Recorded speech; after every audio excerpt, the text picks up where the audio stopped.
if you get in and move up a little bit. Let me get the other part of the tire. Sounds good, thank you. And you can go ahead and stay in there because I'm going to hit the windows, then you ride it too. Okay, perfect. All right. I'll tell you when to stop. Sounds good.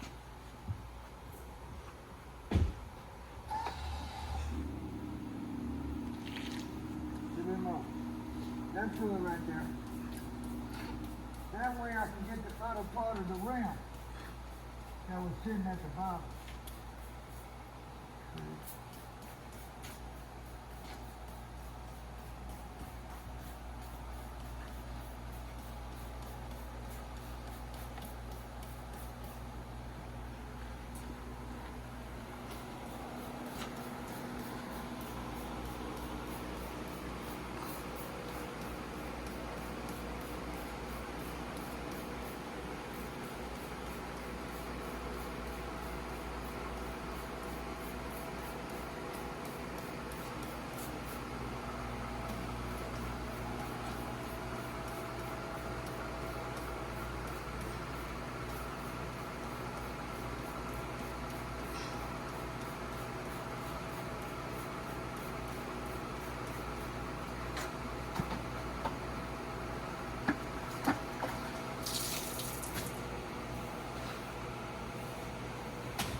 Right.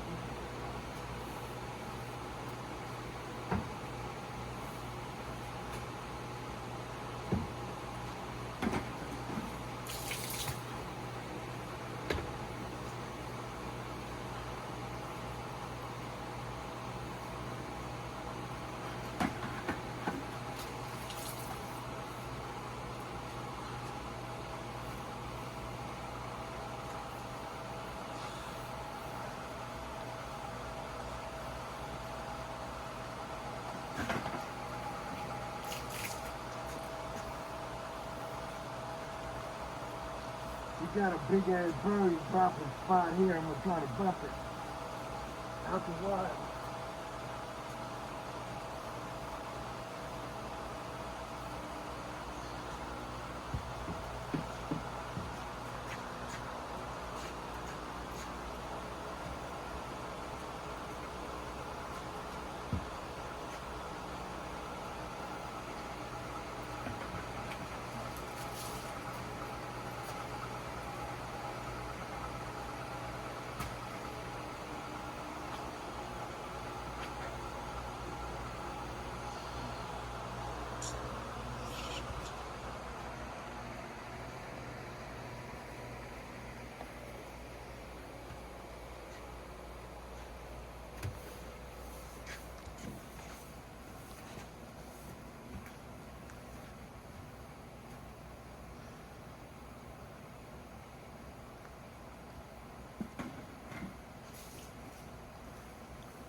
Someone's not gonna do fucking something like that shit. Alright. Going down far. Get him while he's going in there. His thing there is on. His thing is on the back. His license plate. Uh,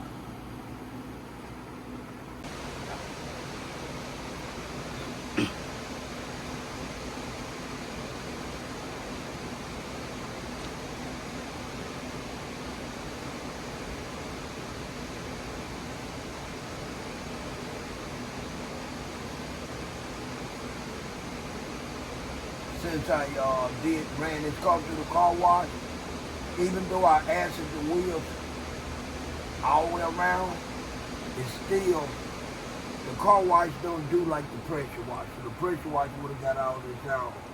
So before I turn the tires up, I want to get some of this dirt. It's all loosened up because I use acid and degreaser. So I'm just going to wipe its rims out to get the excess dirt. And then I'm going to turn the tires up while I'm at it. I'm going to do his wipe his door jams out too. I done already did the passion whole side the same way I'm doing this.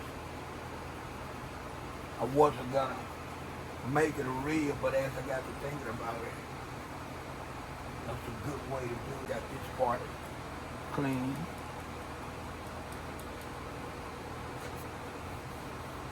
I supposed to be letting him know about the little yellow car, two-seater that you like. But he drove this one, it don't matter. Me and him gonna have a long relationship. Him helping me here and there on Sundays, and I'm gonna help him. So this car don't even count to me.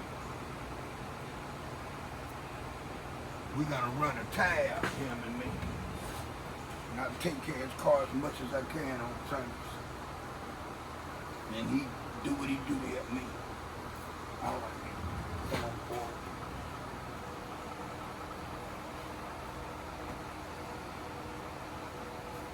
He's the only one that really comes over here on the Sunday because he's upstairs on the 4th floor when he work on Sundays.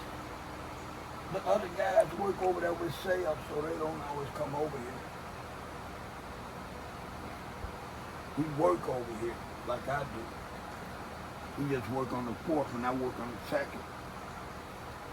Best person I have in your corner.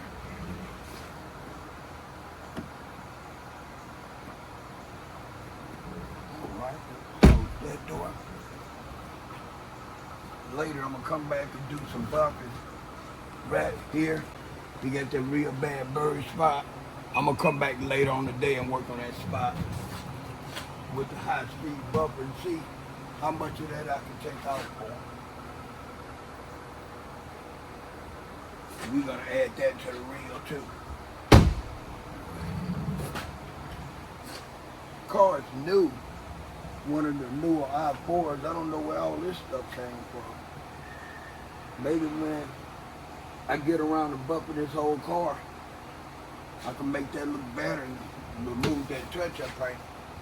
If that look too tacky, especially for a new car, this gotta be a 2023, I would say. I don't think it's a 2022, unless he bought a loaner. Could have been a loaner car. But either way, that damage shouldn't be there on the car that new. Got it right here too. You look at all this scratches, that look intentional, like somebody intentionally scratched them up. That's too many places. Stuff to me, that's what it looks like. Instead of just keying one spot, they key a lot of spots.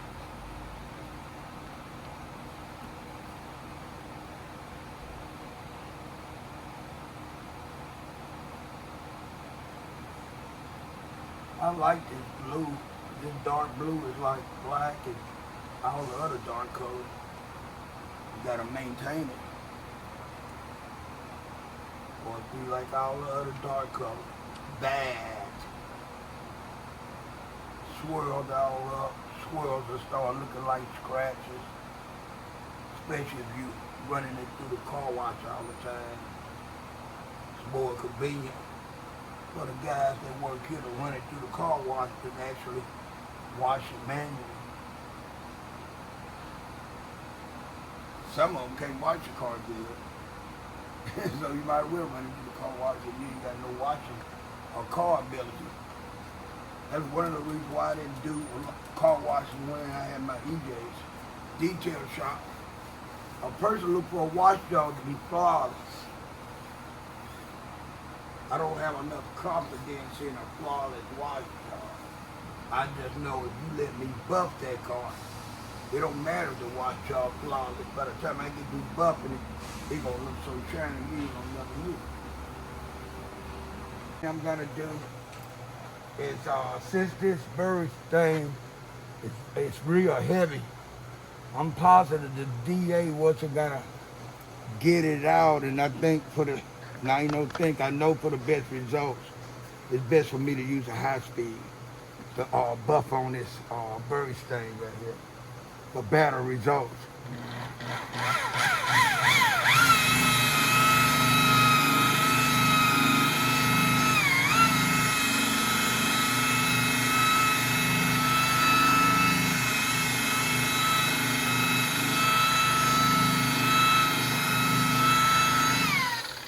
Now this is new paint because the car ain't a year old yet. So this bird stain spot should come out.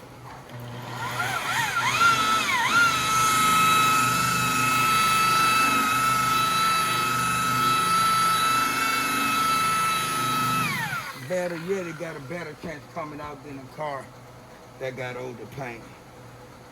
Let's see how it looks.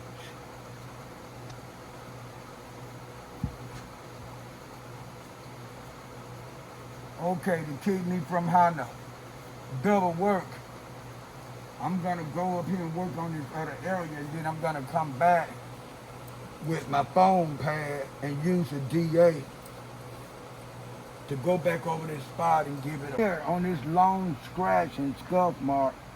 I'm gonna see what I could do about making this look better. You got this lip right here, which is a body line, so I gotta really be careful. I don't want the buffer pad to stay on this corner, this body line too long. I might end up having to tape that out, tape it up. I'm gonna see. I'm gonna try to do the buffer in a tilt position, and if that don't seem to work, then I'm gonna put a big thick of tape right there.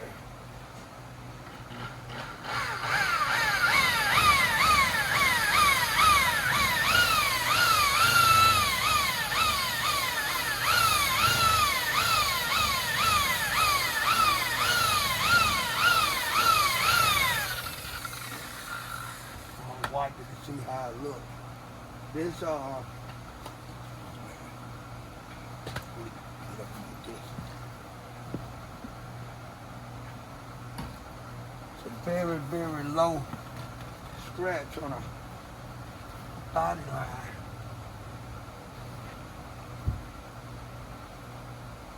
All right. Just there. Go again right here.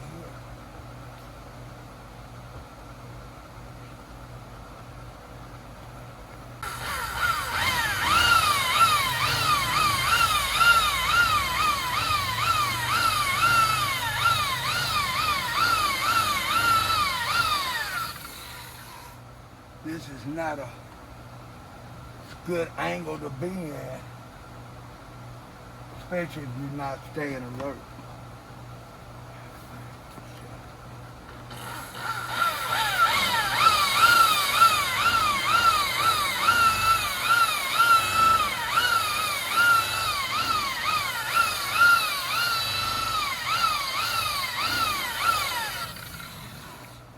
Wipe it off, and then we're gonna look at it and see how much more buffing I wanna do in this area. When you're buffing an area like this, you gotta know when to stop.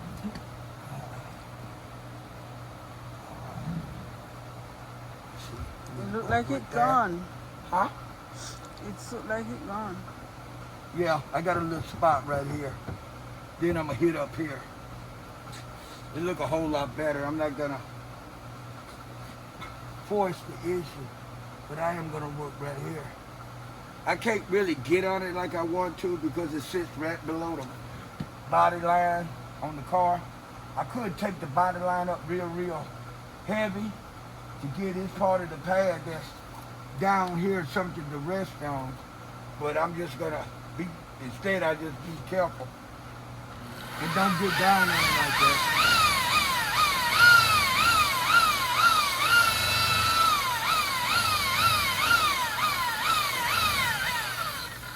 Other than trying to protect the molding and trim on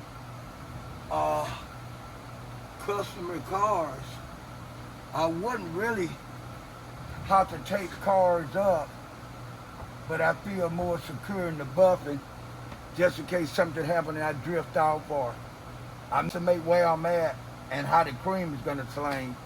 I won't have to worry about messing up nobody's car, turning their moldings white, because I thought that the cream, when I'm buffing it, wasn't gonna go in that area, but it did.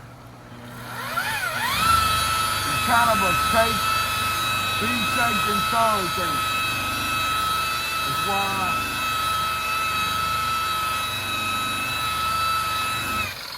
I take stuff up. Now, we got the touch-up paint on this area real heavy.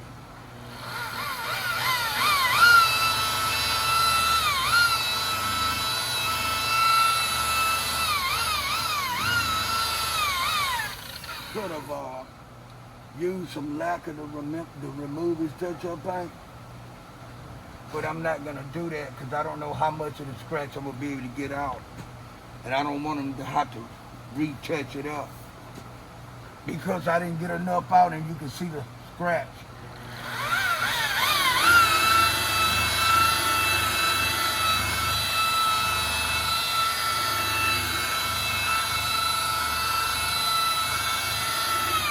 So basically what I'm doing, I'm smoothing down what he already did. He got it real heavy up here. I'm gonna hit this again. I wouldn't have never put all that touch-up paint on there. I would have had it buffed on first.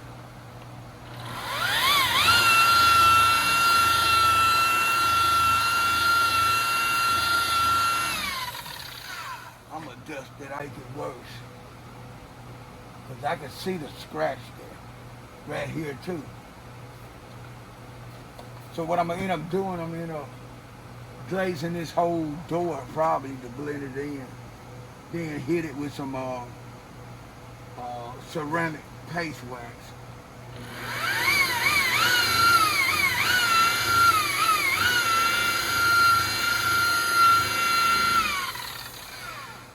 Yeah, I'm not gonna mess with no more of that.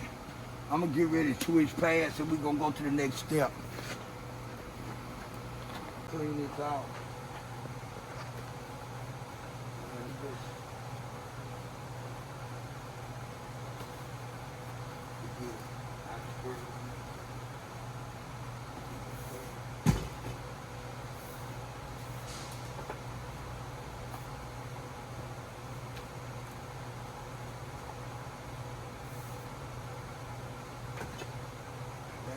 They put all this touch-up paint on it.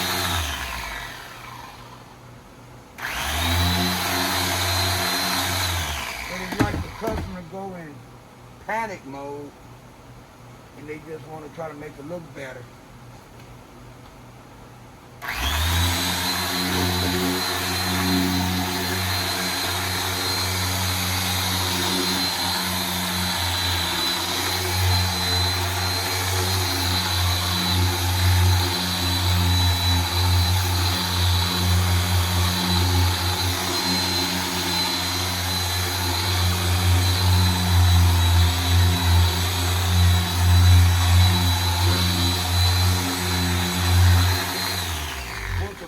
Fact is, all the touch-up paint that they give people always darker than the actual paint that's darker than the paint on the car, and it just makes the scratch stand out more.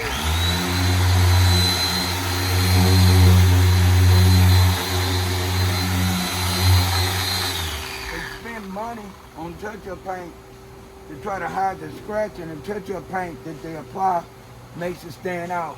Get a good shot of this color blue. This blue don't look nothing like the color that of his car. It's two different types of blue.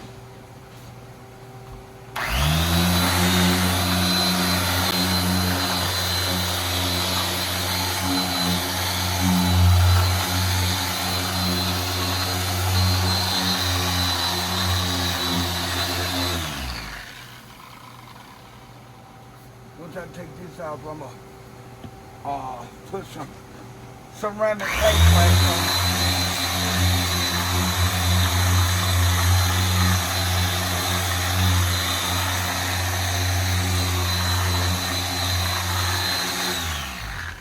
He worked among detailers. That would have been the thing to do is talk to one of the detailers.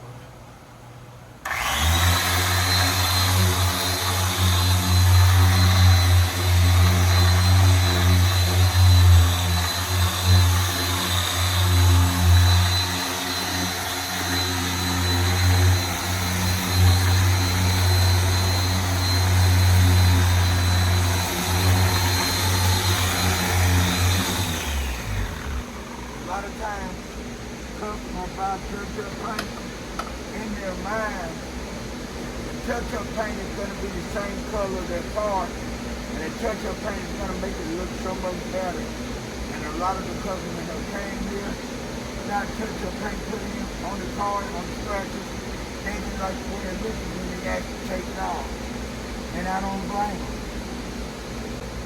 Touch-up paint. You're using a brush that's hooked up to air. And it's got the air turned down so low that it shoots out just a amount of touch-up paint mixed with air. That would make touch-up airbrushes with touch-up paint more effective than touch-up paint. Touch the average person just straight with it. Damn airbrushes do pretty good. Especially if you get the right person that really know how to airbrush. It's a hell of a lot better than buying a touch-up paint and trying to do it yourself. Then they got this little thing, look almost like a Q-tip, or what women use for put on their nail polish, trying to put on touch-up paint, and it just never seemed to look right. Not to me.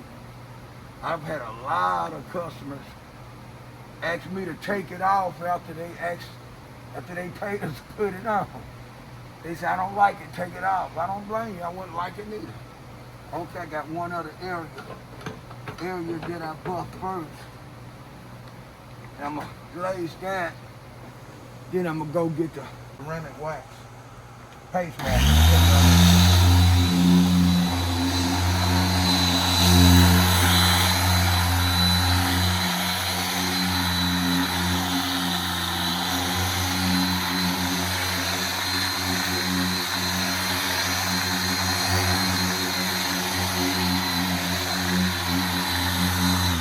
Like I say, it's ceramic paste wax, not ceramic treatment. Paste wax.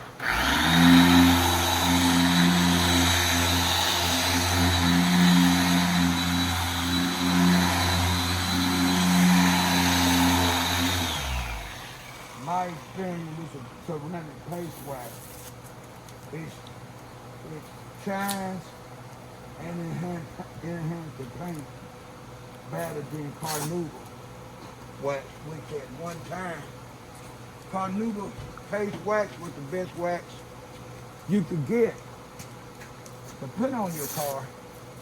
But then the ceramic wax came in and it got a brighter, deeper shine.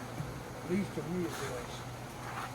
All right, I'm gonna take this wax off and then which is the second step you go after you done did a first step buff, be it with a DA or a high-speed buffer.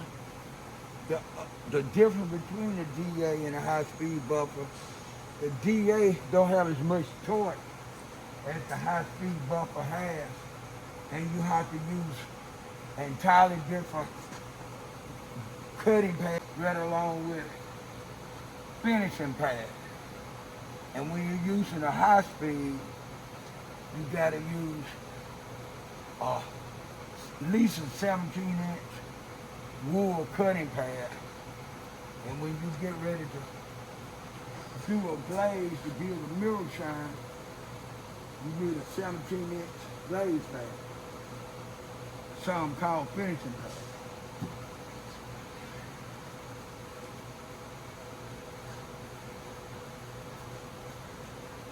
Buffing is really, really dusty word. But body shop is dustier than buffing a car. I don't work in body shops. The environment is really hazardous to your health, especially if you do it long term.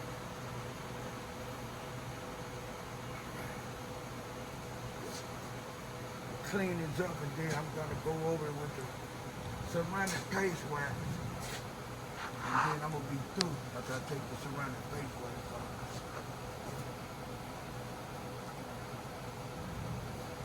Overall, that looked better than that damn, all that touch-up paint he had on there. Down at the bottom of this line right here, the motor, not the motor, but the body line. At least it does for me. Paste wax. Just gonna go over it real lightly. Rub it in real good.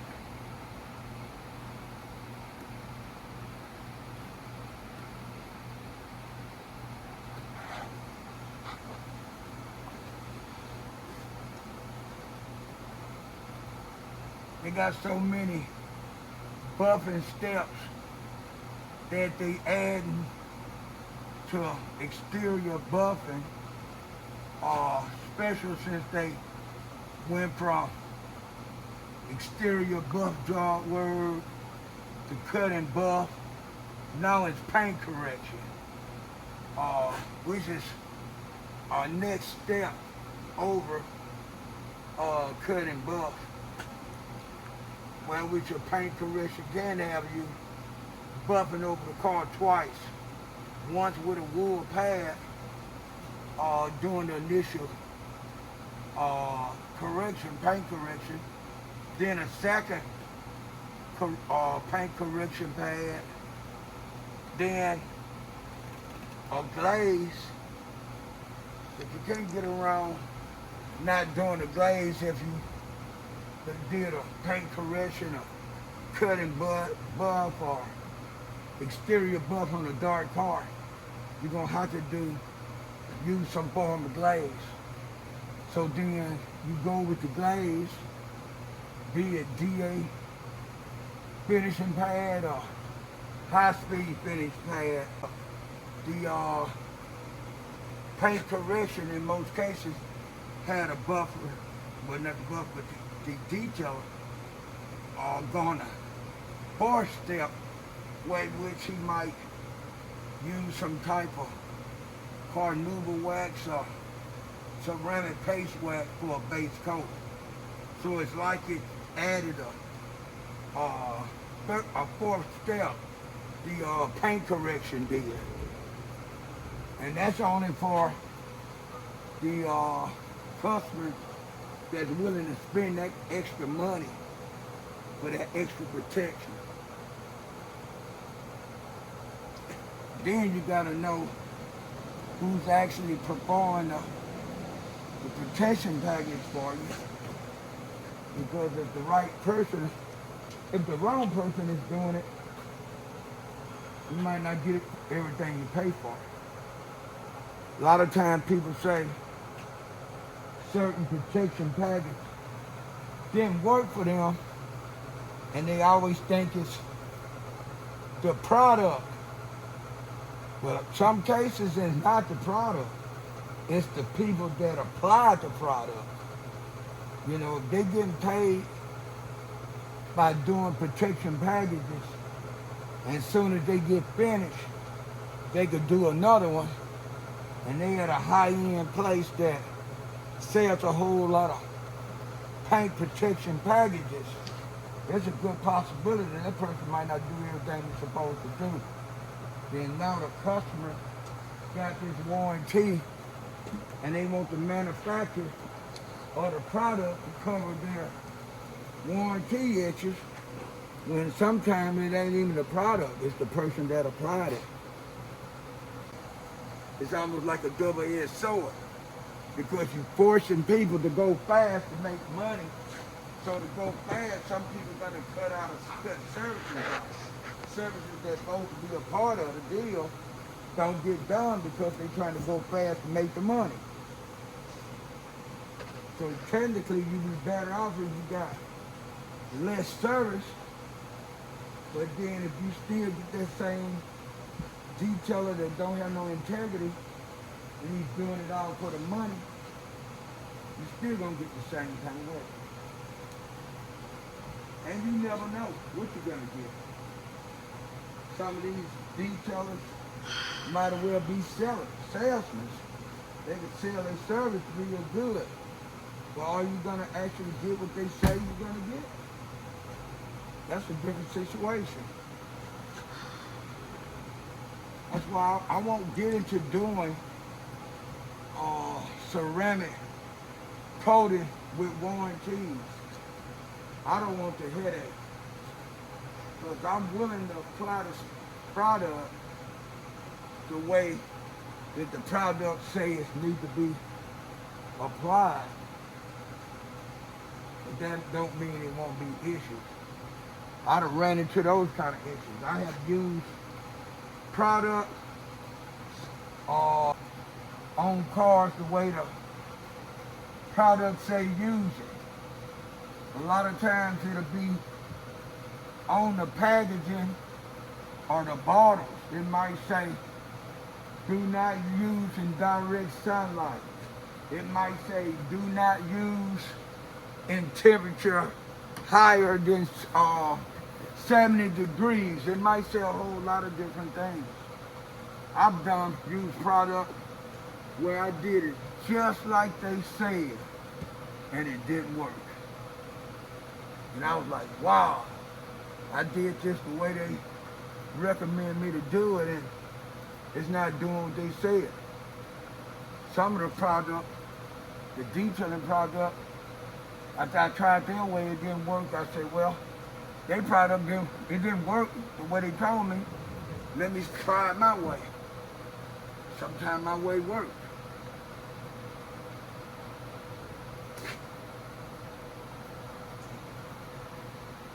They're making detailing a lot more simplified or simple for today's people. Oh, well, I say do today, do it yourself. 9 times out of 10, if you buy some form of pad that go on a audible, you what the pad used for. Now it's up to your own knowledge of detailing to make sure you're using the right pad. And if you don't know what you're using, if you don't know the pads, you might as well not know the chemicals, because you're not going to get the results. For a long time, I was at a detail shop where guys were doing cutting buffs, but they weren't using no form of cutting pad. No foam cutting pad, no wool cutting pad, but they say they doing a cutting buff. This was in the late 90s. And I'm watching these guys work, and I'm not saying anything, but I'm like, wow, you're doing a cutting buff. First of all, you're using the wrong pad. And I had to wonder, did they know the difference in the pad? Come to find out, these particular detailers knew the difference in the pads, but they didn't trust their ability to buff in cars without burning paint. So they didn't use a wool pad. They would use a damn glazed finishing pad, which is like a step 2 pad to bring a high gloss into the paint once you buff the glaze into the paint of the car. They was using that with cutting cream. So it didn't allow them to cut deep enough into paint to burn paint. The only way they could burn paint was if they left it in one area too long. And it doesn't matter what kind of pad you use. If you leave it in one area too long, you're gonna burn the paint. So they never left the pad in one position too long, and they was able to always use the finishing pad to do the cutting. They used the finishing pad to do, and I was like, wow. And one day I was talking to one of the detailer guys. He was standing to the side and watching me work, do a exterior buff, AKA cutting buff, AKA paint protection. And he's like, wow, man, you're using every pad that's called for the chemical that you're using. And I said, that's how you do it. And he said, well, you must be real confident in your buffing skills, because if you use one of them pads wrong, you can really mess up the paint. And that's when it dawned on me why they weren't using the cutting pads. They didn't use the cutting pads, period. Matter of fact, that store didn't have no cutting pads.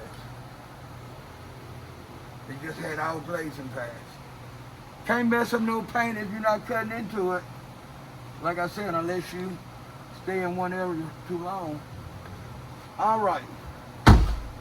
Now, to me, that looks good. I might have my camera person just shoot the video from here all the way up to the front fender. And he got a lot of more touch-up paint, but he got the real deep scratches. I can see why he did it, but I still would have had it buffed first before I start applying touch-up paint on it. That's how I would have did it. But it looked a whole lot better than it did. Matter of fact, I'm happy he let me do it.